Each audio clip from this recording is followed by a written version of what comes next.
Hello, welcome to Jayalakshmi की diary. फिर फिर से मतलब सॉरी कहने का तो अब टाइम ही नहीं बचा है। तो सीधा कहानी शुरू करते हैं। मेरी बॉडीगार्ड।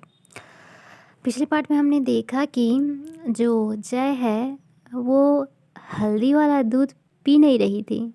तो मैडम जो है कुछ तो उसे बोलती हैं।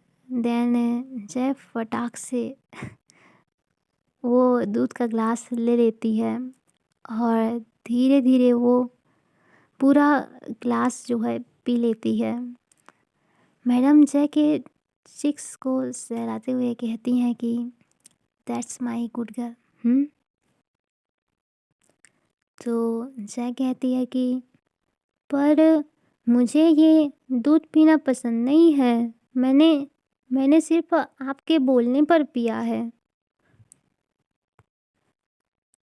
मैडम कहती हैं कि अच्छा, आपको आपने केवल मेरे कहने पर दूध पिया है।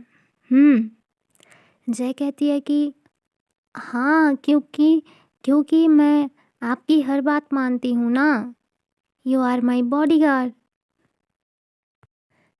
तभी मैडम जय को बेड से उतारती हैं क्योंकि वो बेड पे बैठी हुई थी जब ये लोग सो कर उठे थे।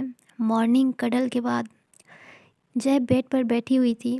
तो मैडम धीरे से जय को उतारती हैं बेड से और कहती हैं कि बच्चा, आपके इन क्यूट सी बातों में ना दिन गुजर जाएगा और पता भी नहीं चलेगा कि कब पूरा दिन गुजर गया।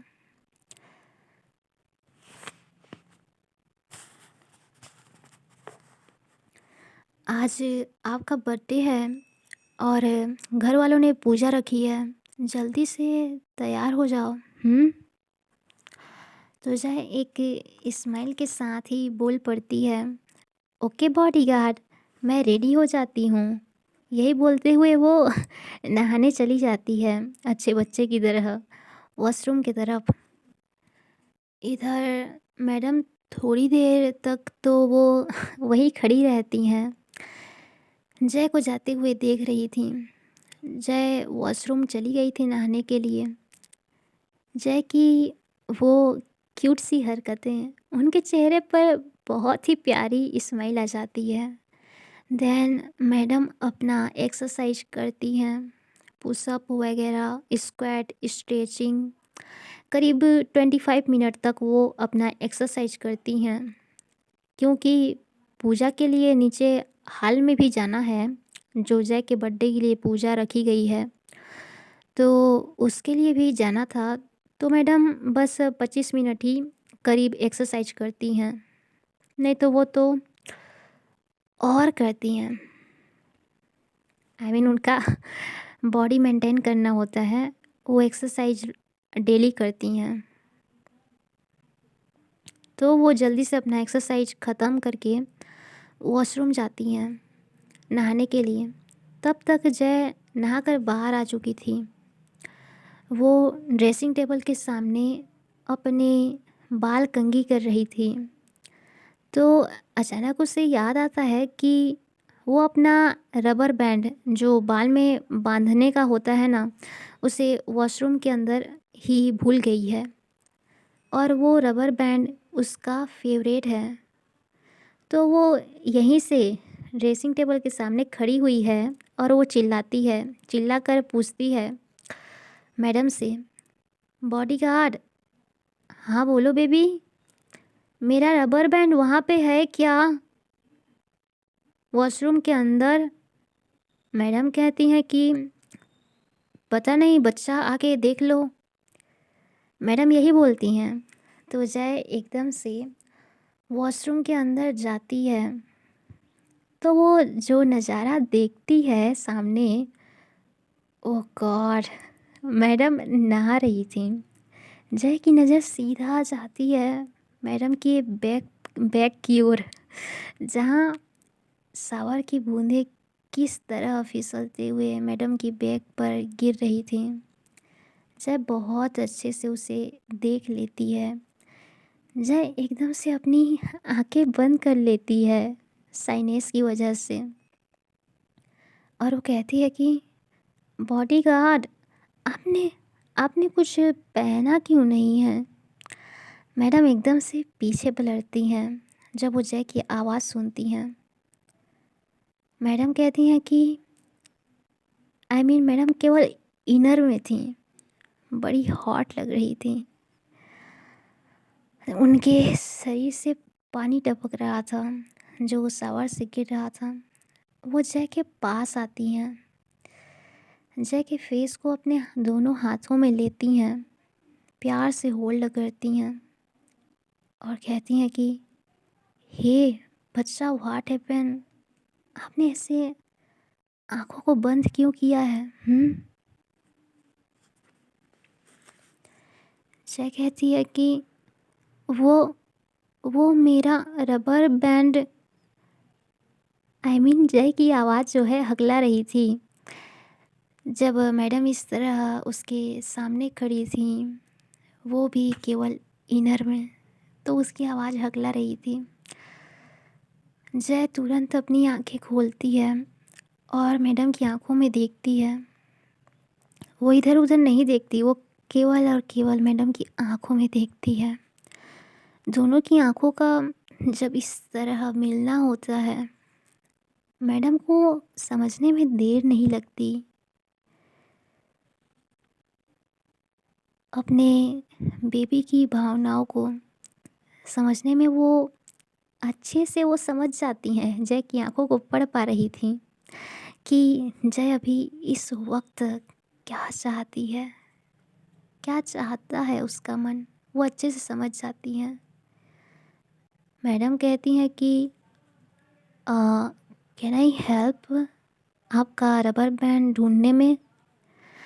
जब मैडम ऐसा कहती हैं तो जय कहती है कि नहीं, नहीं, मुझे अब कुछ और चाहिए, मुझे रबर बैंड नहीं चाहिए।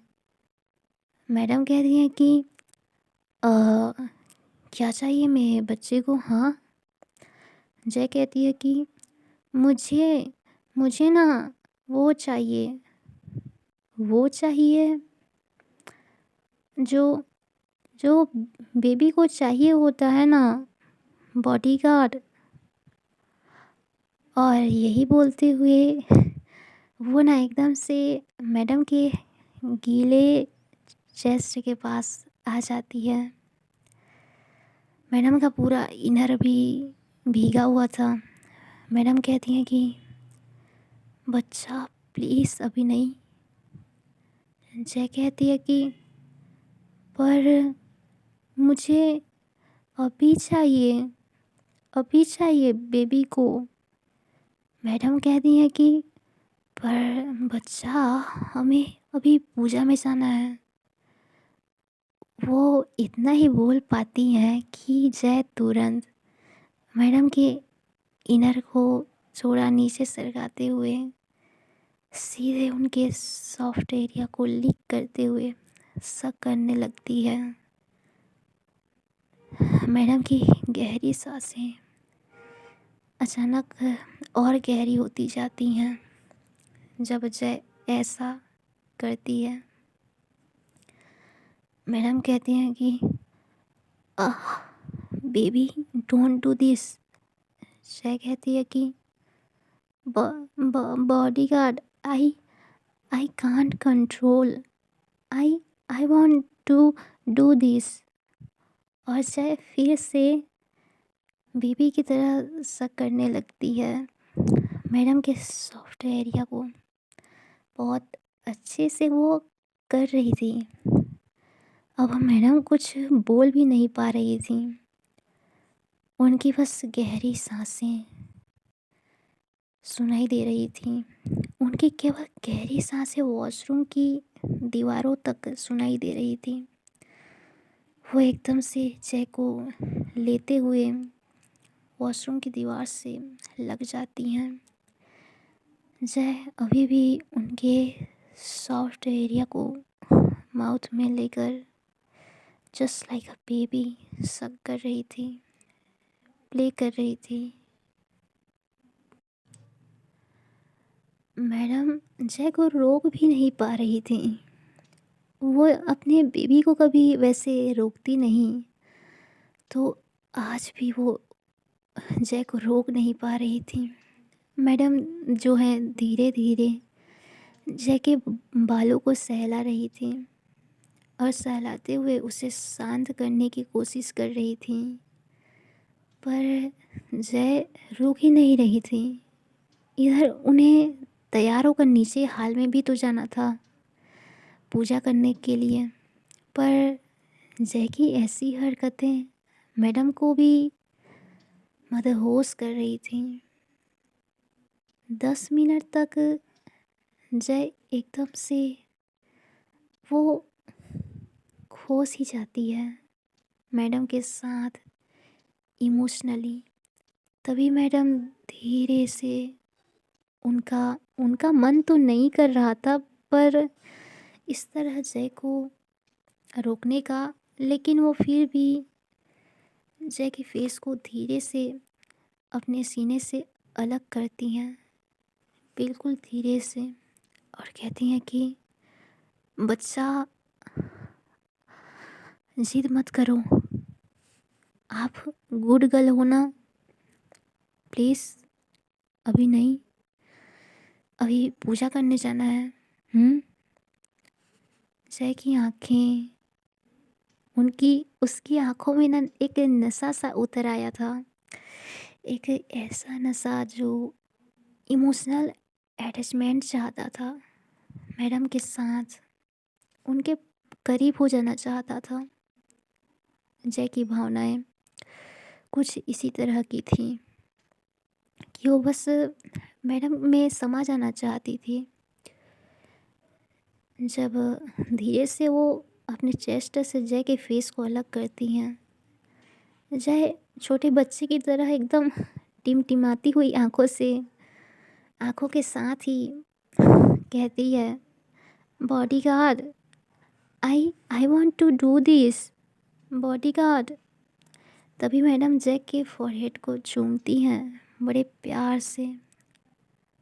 आह, बाबू जिद मत करो।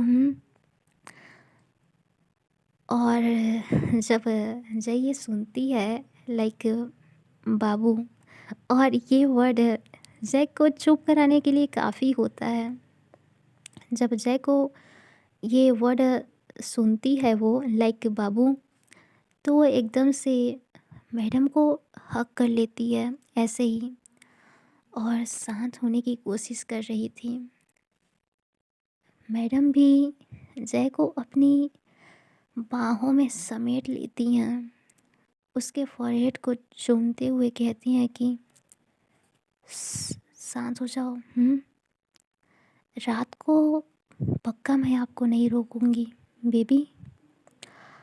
और जब थोड़ा बहुत दोनों के दिल के रफ्तार शांत हो जाते हैं, तो दोनों ही एक साथ तैयार होकर बाहर आते हैं, सीढ़ी से उतरते हुए हॉल में आते हैं।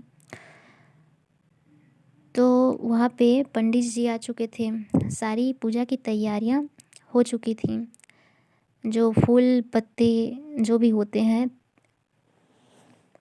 यज्ञ वगैरह, उसका तैयारी हो चुका था। जय ने एक सुंदर सा सलवार कमीज पहना हुआ था, सलवार टाइप का कुछ पहना था। घर में पूजा थी, उस हिसाब से येलो कलर का शायद सलवार था, और मैडम ने हमेशा की तरह पैंट शर्ट ही पहना था जिसमें वो अच्छी ही लगती हैं like a handsome type, but वो अपने बेबी के लिए केयरिंग है, तो मैडम ने यही पहना था पैंट शर्ट। दोनों जब हॉल में आते हैं तो पंडित जी पहले से बैठे हुए थे पूरी तैयारी के साथ, और बाकी घर के लोग भी सभी मौजूद थे। तभी जय की बड़ी माँ दोनों को सामने यज्ञ के पास बैठने के लिए कहती हैं, तो जय और मैडम दोनों पूजा में बैठ जाते हैं। तो पंडित जी पूरे विधि विधान के साथ पूजा शुरू करते हैं। पूजा करा रहे थे। वैसे मैडम को तो ये सब पसंद नहीं है, पूजा पाठ वगैरह। पर हाँ, वो भोलेनाथ को मानती बहुत हैं।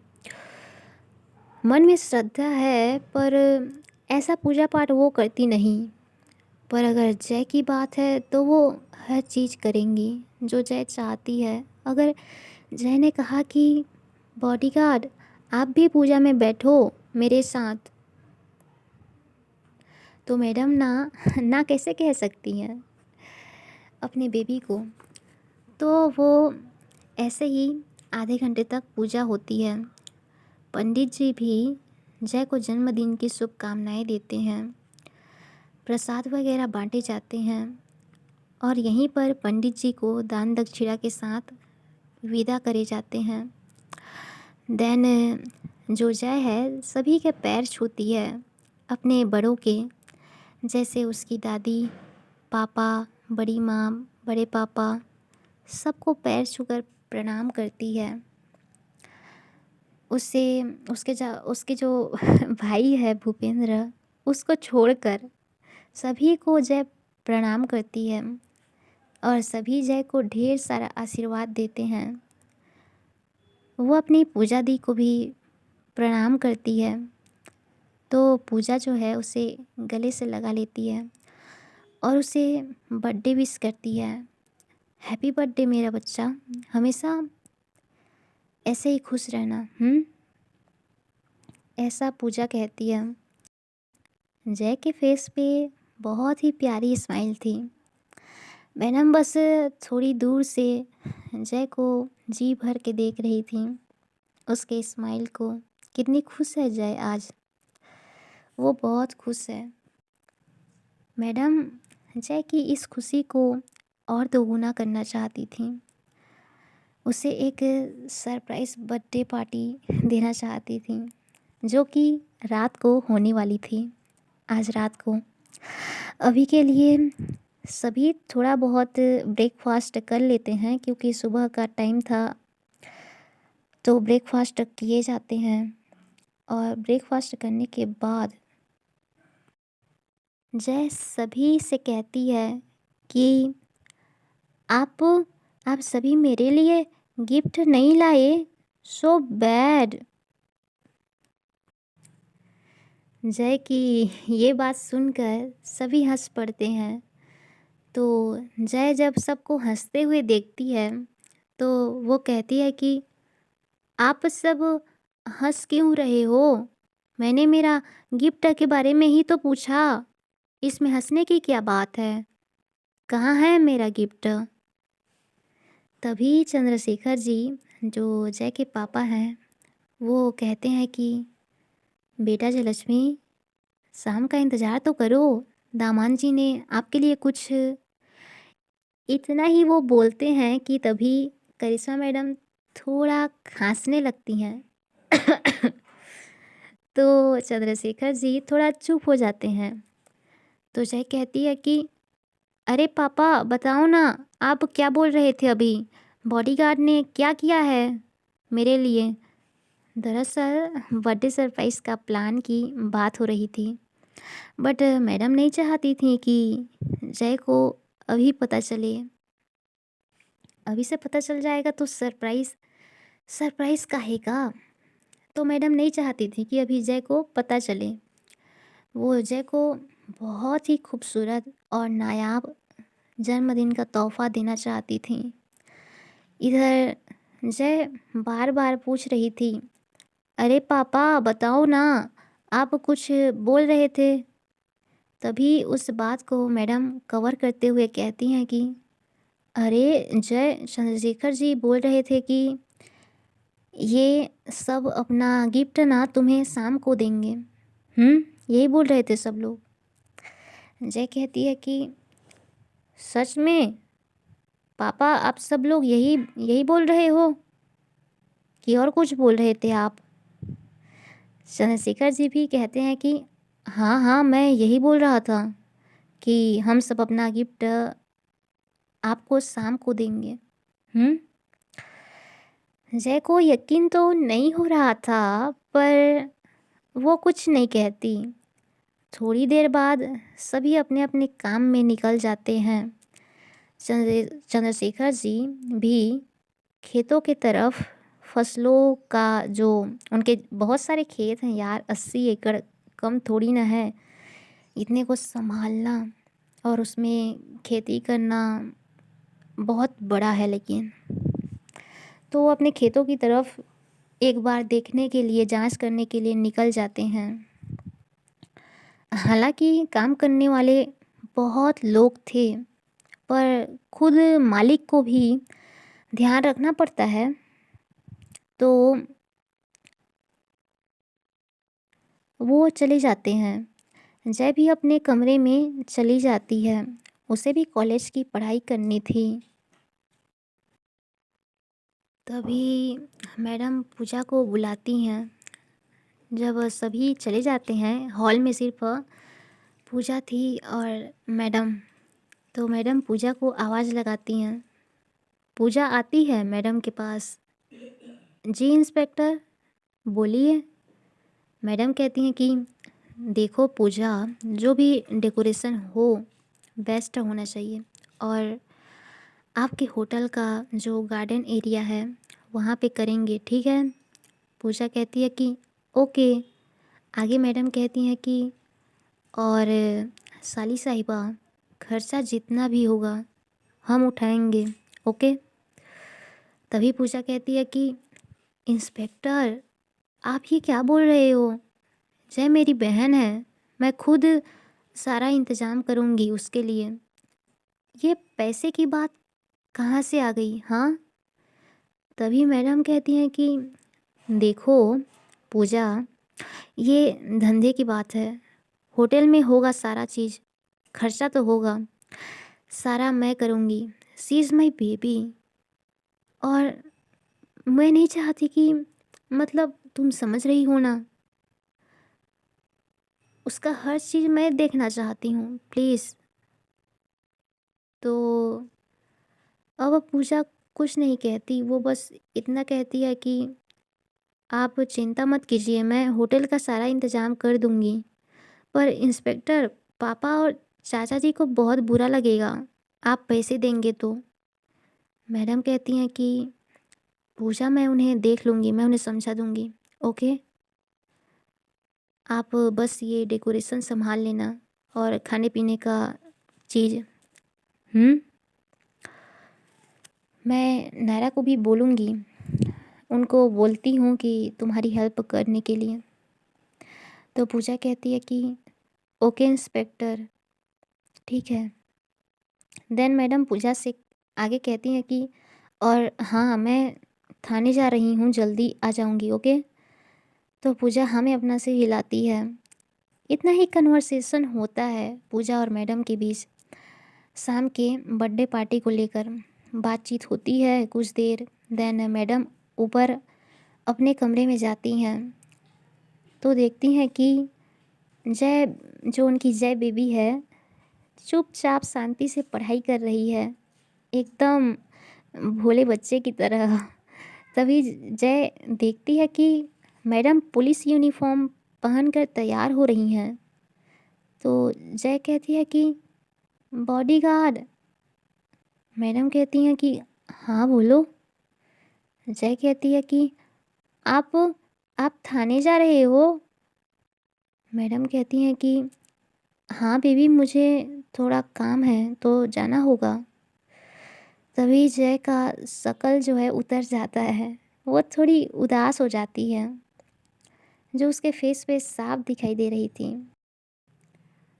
पर पर बॉडीगार्ड, मुझे मुझे लगा आप पूरे दिन मेरे साथ रहोगे, क्योंकि मेरा बर्थडे है आज। आपको अपने बेबी का बर्थडे इम्पोर्टेंट नहीं लगता?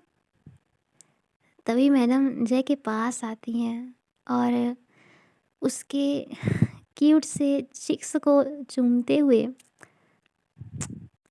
कहती हैं कि हे मेरा बच्चा, इतना उदास क्यों हो रहे हो आप? मैं बस जल्दी से जाऊंगी और आ जाऊंगी, ओके। जय कहती है कि उहुँ, उहुँ, मैं मैं आपको थाने जाने नहीं दूँगी। आप गंदे बॉडीगार्ड हो। आपके बेबी का बर्थडे है और आप थाने जाओगे? जब जय ऐसा कहती है, तभी मैडम कहती हैं कि उसकी आँखों में देखते हुए, बाबू।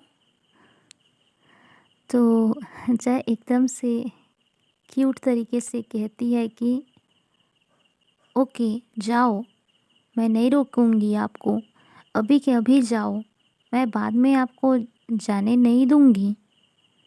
और और ये बाबू बोल बोल कर आप मुझे इमोशनल कर रहे हो।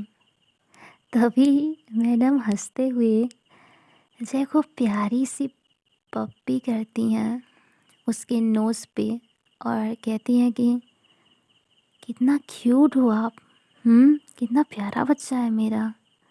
यही बोलते हुए मैडम जल्दी से अपना पुलिस वाला टोपी पहनती हैं और निकल जाती हैं थाने के लिए, रायपुर। जय फिर से अपनी पढ़ाई करने लगती है पूरे फोकस के साथ। ऐसा नहीं है कि हमेशा रोमांस और क्यूटनेस चलता रहे। अब बेबी बेबी जय जो है पढ़ाई कर रही थी पूरे फोकस के साथ। दूसरी तरफ पूजा अपने होटल पहुंच गई थी डेकोरेशन वगैरह की तैयारी करने के लिए, और पूरे होटल के आधे स्टाफ को पूजा ने बर्थडे डेकोरेशन में लगा दिया था। वो बहुत अच्छे से तैयारियां कर रही थी शाम के बर्थडे पार्टी के लिए, जो जय को सरप्राइज़ मिलने वाला था। पूजा सभी स्टाफ को अच्छे से समझा रही थी कि ये फ्लावर वहाँ पे लगाओ, ये यहाँ पे अच्छा लगेगा। तभी पीछे से एक आवाज़ आती है, जैसे कोई डराने के लिए बोलता है ना, लाइक भाव, ऐसा कुछ डराने के लिए आवाज़ निकाली जाती है, वैसा पीछे से एक आवाज़ आती है।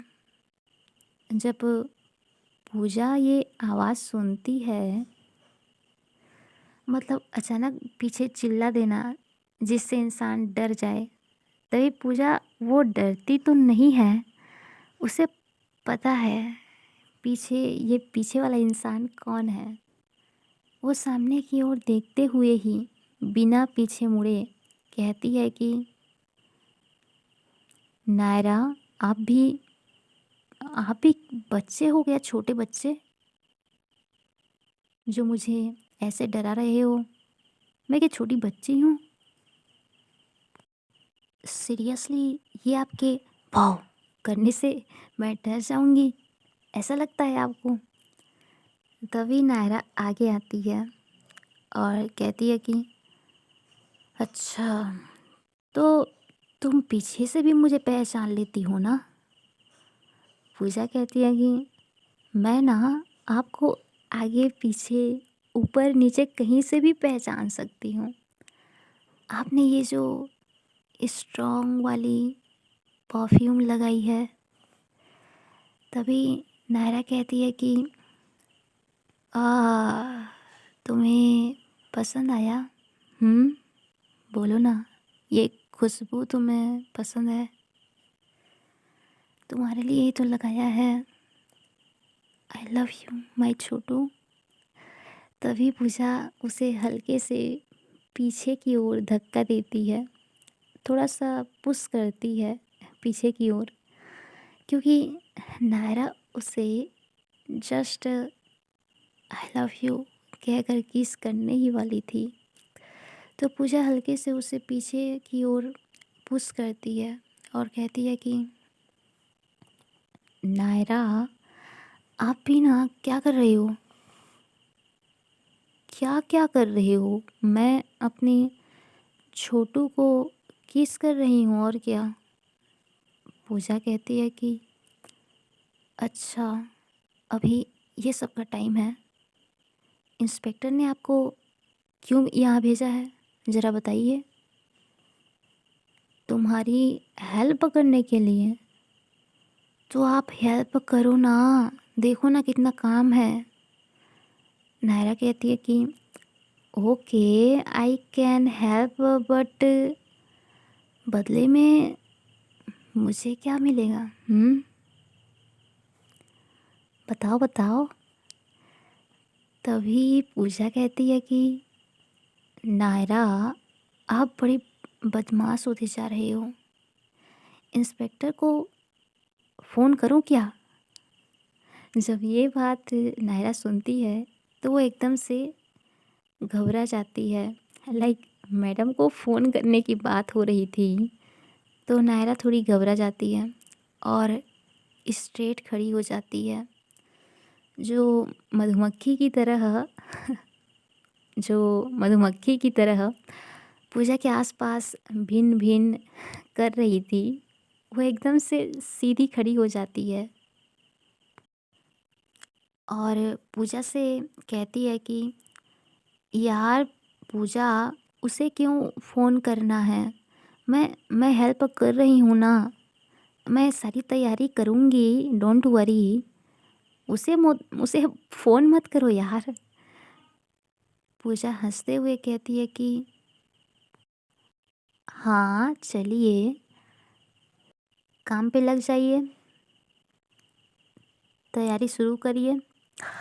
तो नायरा कहती है कि हाँ, हाँ, कर रही हूँ, ज़रा धीरज धरो, कर रही हूँ। पर पर ये गलत बात है छोटू, और उसको करिश्मा को फ़ोन मत करना, ऐसा नायरा कहती है। बहुत ख़तरनाक है मेरी दोस्त, तुम्हें तो पता है। ऐसे ही दोनों मस्ती मज़ाक के साथ पूरी बर्थडे की तैयारियों में लगे हुए थे। कुछ 1-2 स्टाफ इधर ही घूर-घूर के देख रहे थे, तो पूजा कहती है कि अरे काम करो अपना ठीक से। तो वो स्टाफ अपना काम करने लगते हैं। इस बीच कई लोग नायरा के पास सेल्फी के लिए आ रहे थे। कस बहुत बड़ी सिंगर हैं द रॉकस्टार नायरा, तो आम सी बात है कि सेल्फी लेने के लिए आते रहते हैं लोग। तो नायरा बहुत पोलाइटली तरीके से उन्हें ग्रीट करते हुए सेल्फी उनके साथ ले रही थी। तभी क्या होता है कि एक लड़की जो पूजा होटल्स में ही ठहरी हुई थी, जब वो गार्डन साइड में आती है और वो नायरा को देखती है एकदम से, तो उसे मतलब यकीन नहीं हो रहा था, उसे भरोसा नहीं हो रहा था कि द रॉक स्टार नायरा यहाँ पे है। Oh my God!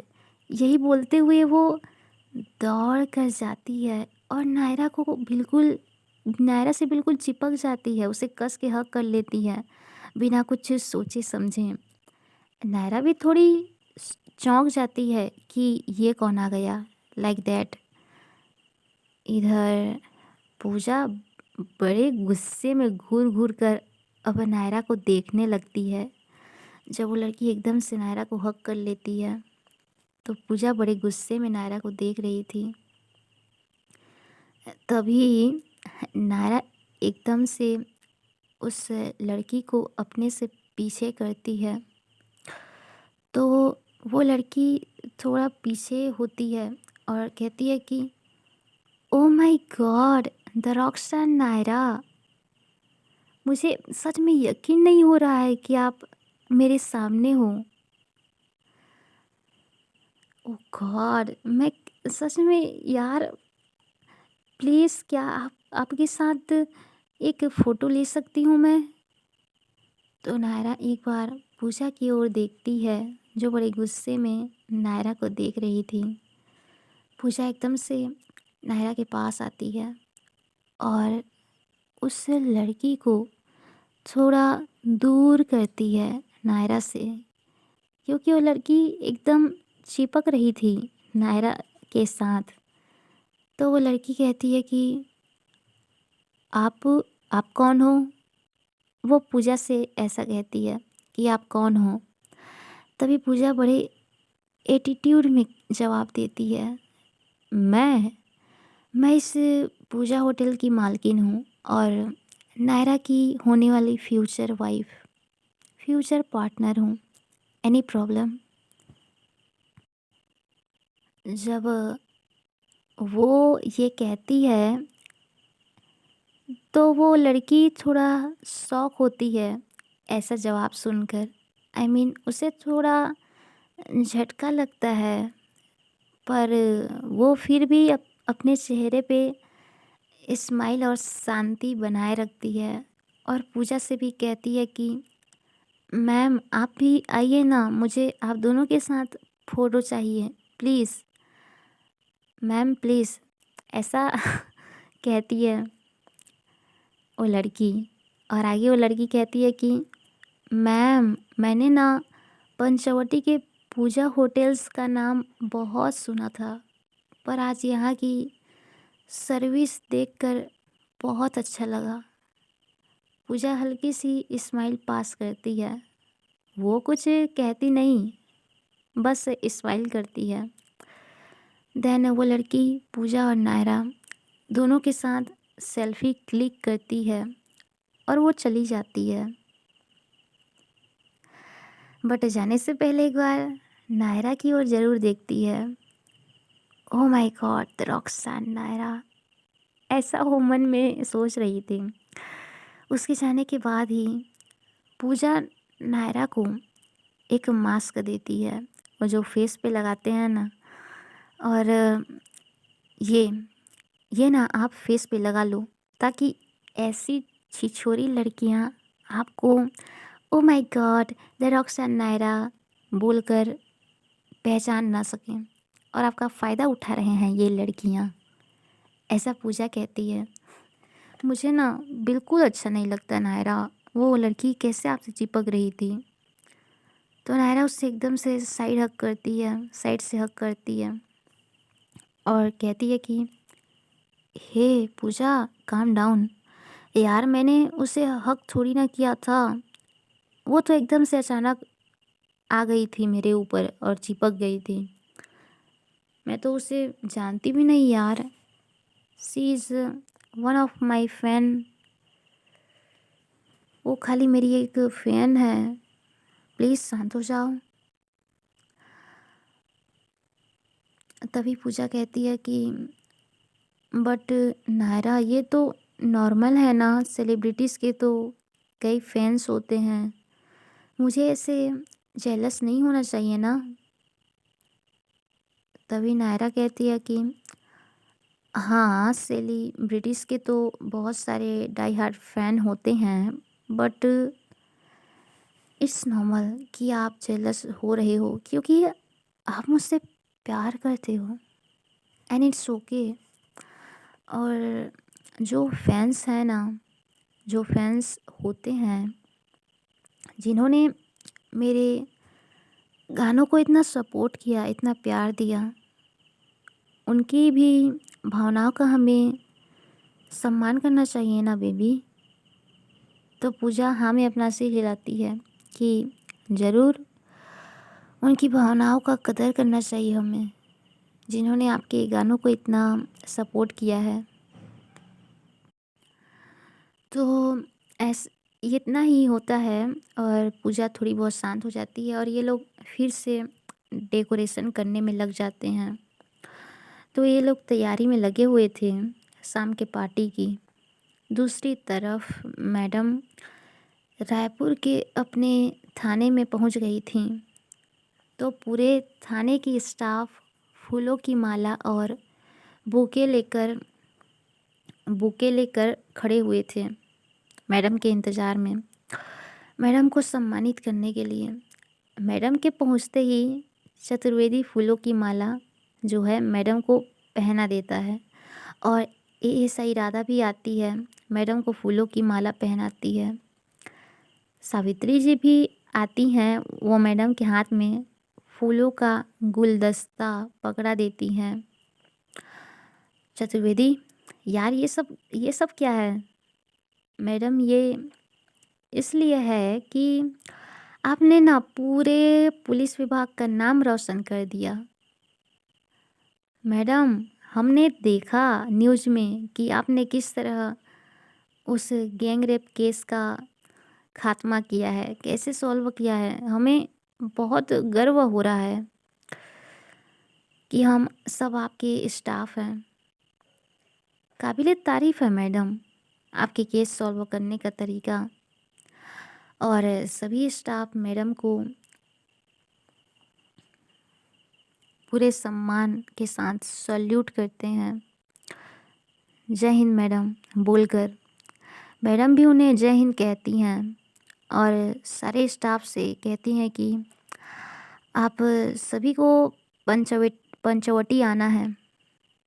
जब मैडम ऐसा कहती हैं तो सावित्री जी कहती हैं कि मैडम, पंचवटी आना है, वो किस लिए? मैडम कहती हैं कि अरे आप सब भूल गए, जय का बर्थडे है आज। चतुर्वेदी, यार तुम भी भूल गए। चतुर्वेदी कहता है कि मैडम, मैं कैसे भूल सकता हूँ, मैंने तो जय बेटा के लिए गिफ्ट भी ले लिया है। ये देखिए, मुझे पहले से सब पता था कि ये सावित्री जी ही भूल चुकी हैं, ये भुलक्कड़ बन गई हैं आजकल। तभी सावित्री जी कहती हैं कि मैडम, वो पता नहीं हम कैसे भूल गए, और ये चतुर्वेदी इसे बताना चाहिए कि नहीं, इसने बताया भी नहीं। तभी मैडम कहती हैं कि कोई बात नहीं, पर आप सबको आना ज़रूर है, ओके। सभी हाँ में अपना सिर हिलाते हैं। तभी मैडम मंगलू जो कांस्टेबल है उसके तरफ देखती हैं। वो थोड़ा उदास दिखाई दे रहा था, थोड़ा टेंशन में दिखाई दे रहा था। मैडम कहती हैं कि मंगलू जी, क्या हुआ, कुछ बात है? कुछ नहीं मैडम, सब ठीक है। मैडम कहती हैं कि कुछ तो हुआ है, आपके माँ की तबीयत ठीक है? क्योंकि मंगलू कुछ दिन की छुट्टी पर था, उनके माँ की तबीयत ठीक नहीं थी। तो मंगलू कहता है कि जब मैडम पूछती हैं कि आपकी माँ की तबीयत ठीक है, तो मंगलू जवाब में कहता है कि वो दरअसल मैडम उनको अस्पताल में भर्ती किया है। तो मैडम एकदम से वो अपना पर्स निकालती हैं और उसमें से कुछ पैसे निकालती हैं और मंगलू जी के तरफ बढ़ाती हैं। मंगलू कहता है कि मैडम, इसकी इसकी ज़रूरत नहीं है। मैडम कहती हैं कि तुम्हें नहीं है, पर माँ को है, समझे? और ये क्या, तुमने पहले क्यों नहीं बताया कि वो अस्पताल में भर्ती हैं? खुद अकेले सब झेलना चाहते थे। यार, हम सब स्टाफ परिवार की तरह हैं, समझे? बताना चाहिए था ना पहले। और ये पैसे रखो, काम आएंगे। मंगलू एकदम से रो पड़ता है। आई मीन उसे मतलब उस सिचुएशन की याद आ जाती है। आई मीन उसकी माँ अस्पताल में भर्ती है, तो यही सब सोचकर उसे थोड़ा रोना आ जाता है। आई मीन जब तक बिज़ी रहते हैं किसी काम में तो याद नहीं रहता ऐसी चीज़ का, बट जब याद आती है तो उसे रोना आ जाता है। तो चतुर्वेदी उसे संभालता है। चतुर्वेदी कहता है कि अरे यार मंगलू जी, हम सब हैं ना तेरे साथ, हम सब हैं तेरे साथ यार, मैडम भी तो हैं। और हमें भी तुमने नहीं बताया यार, अभी मैडम के सामने बोल रहे हो, हमें तो नहीं बताया पहले। चलो कोई बात नहीं, चिंता मत करो, माँ जी जल्दी ठीक हो जाएँगी, समझे? हम सब तुम्हारे साथ हैं। साथ की ही तो कमी होती है ना। और क्या चाहिए इंसान को कि पूरे स्टाफ उसके साथ हैं। हुँ, यही तो चाहिए। यही सब होता है। थाने के कुछ केस को मैडम देख रही थीं। अपने केबिन में बैठी हुई थीं। तभी मंगलू कहता है कि मैडम अंदर आ जाऊँ? हाँ, कम इन।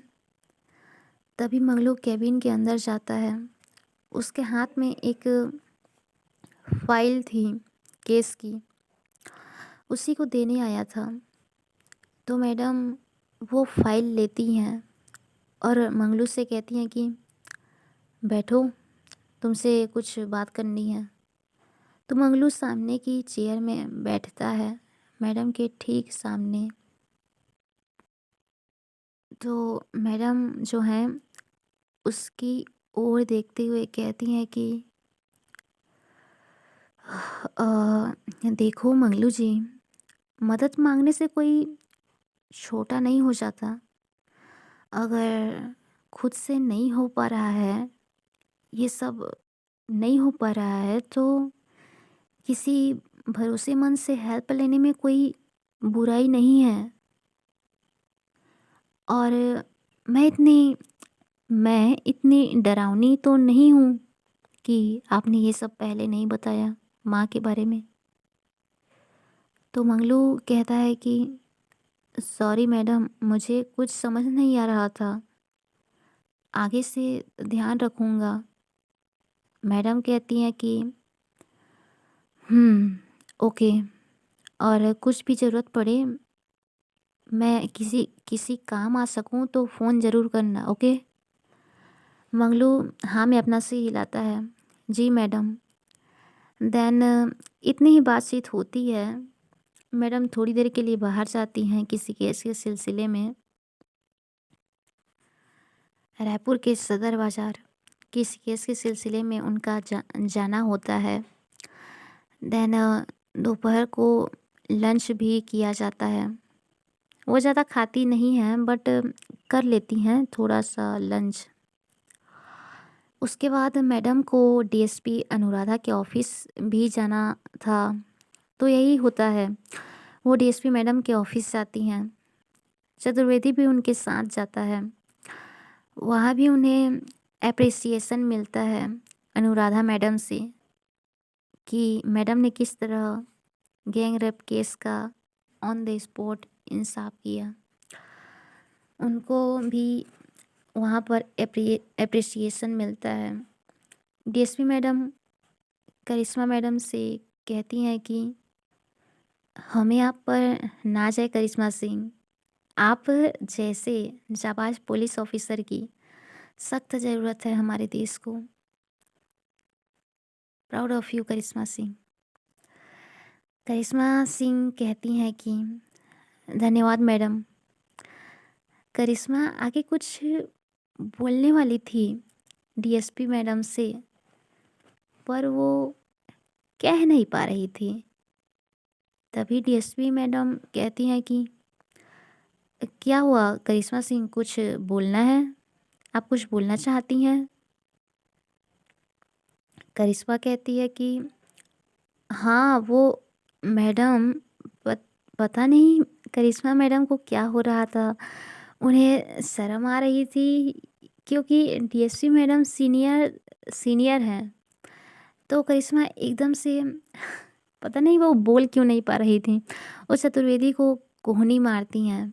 आई मीन चतुर्वेदी करिश्मा मैडम के पास में ही खड़ा था। तो उसे मैडम हल्के से कोहनी मारती हैं। तो चतुर्वेदी जो है कहता है अनुराधा मैडम से कि वो वो डीएसपी मैडम, क्या है कि करिश्मा मैडम के पार्टनर का आज बर्थडे है। आई मीन करिश्मा मैडम की जो पार्टनर हैं उसका आज बर्थडे है, जय का। तो वो वो आपको इनवाइट करना चाहती हैं। तभी डीएसपी अनुराधा ये बात सुनती हैं और वो बोलती हैं कि अच्छा, ये बात है, हम ज़रूर आएँगे। तभी करिश्मा कहती है कि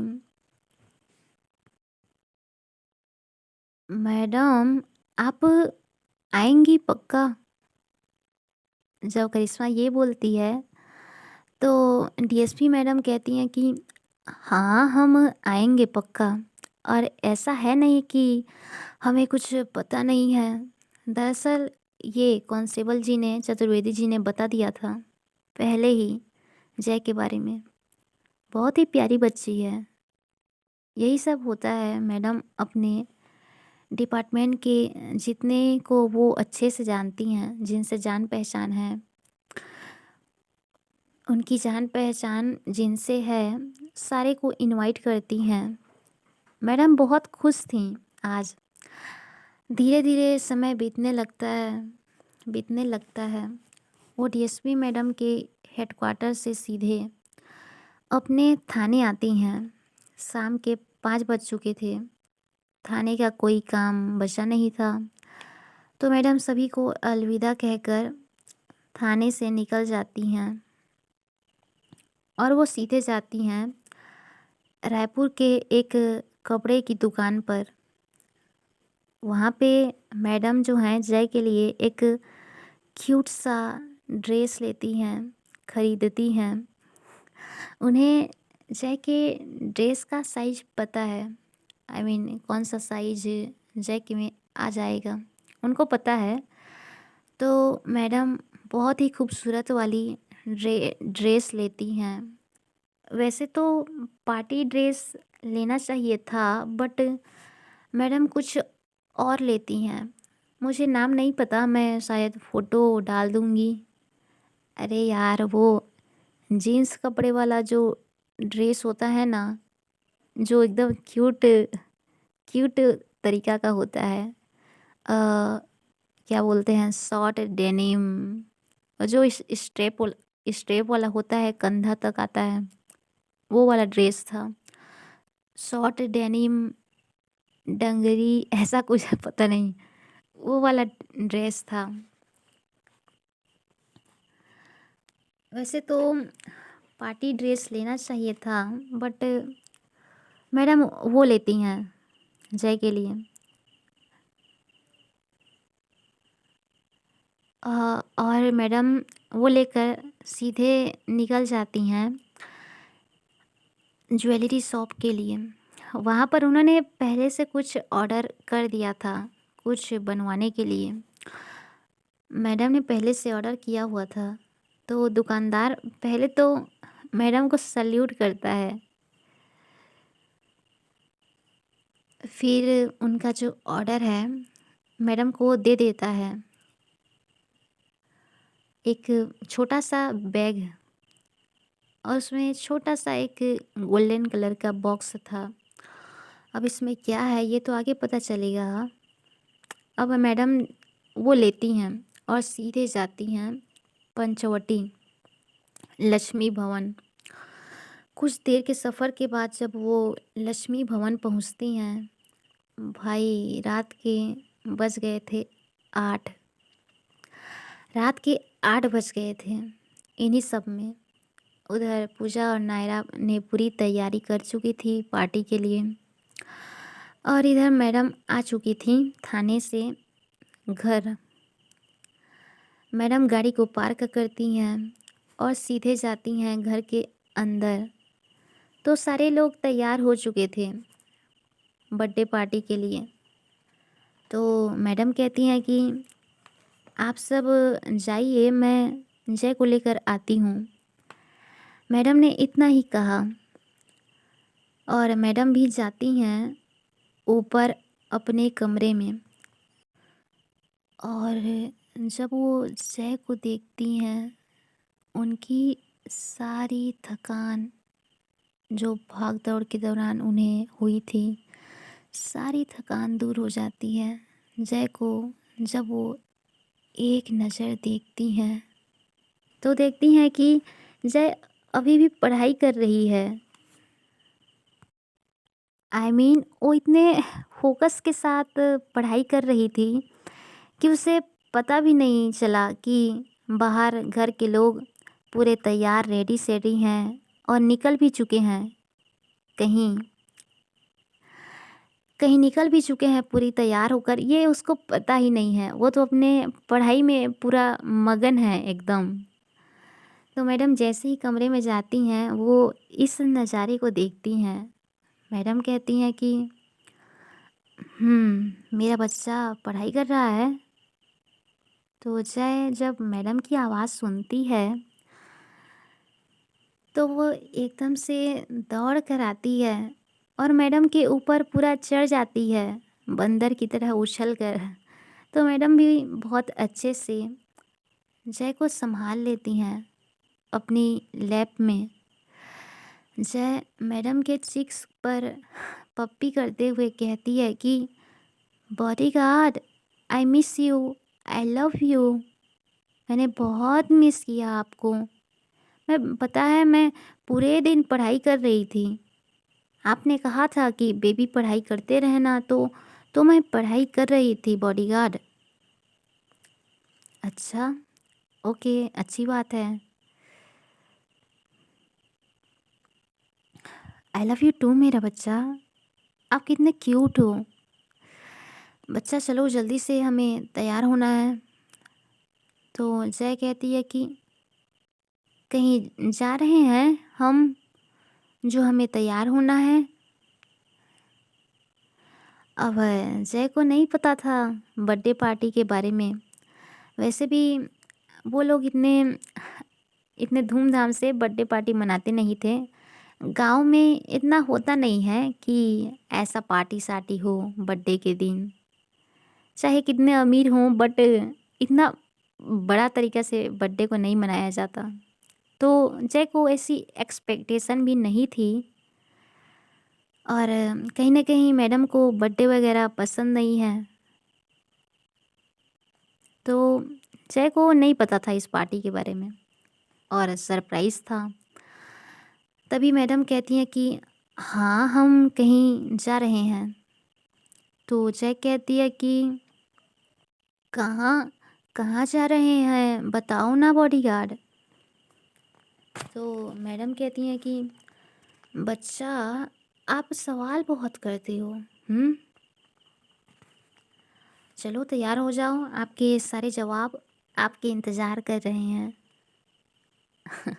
यही मैडम कहती हैं और चलो चुपचाप रेडी हो जाओ। और मैडम जो जय के लिए ड्रेस लाई थी उसे दे देती हैं जय को।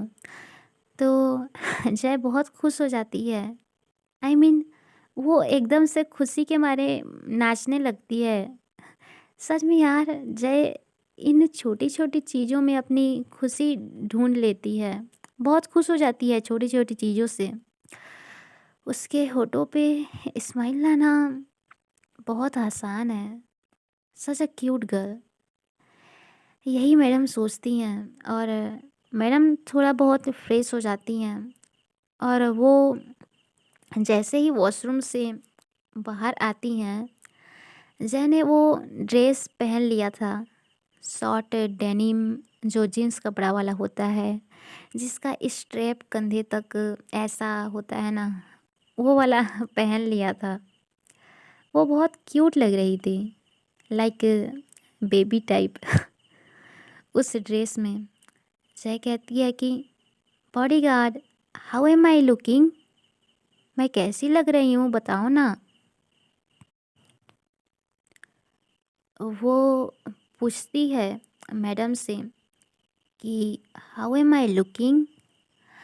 तो मैडम उसके पास आती हैं, बिल्कुल पास, और उसके फॉरहेड को चूमते हुए कहती हैं कि बहुत अच्छे लग रहे हो आप, सच में। जय कहती है कि केवल केवल अच्छी लग रही हूँ मैं, और क्यूट और ब्यूटीफुल। बताओ ना, बताओ ना। मैडम हल्की सी स्माइल के साथ कहती हैं कि क्यूट, क्यूट तो आप हमेशा से हो, cause you are my baby and you are looking so beautiful as always.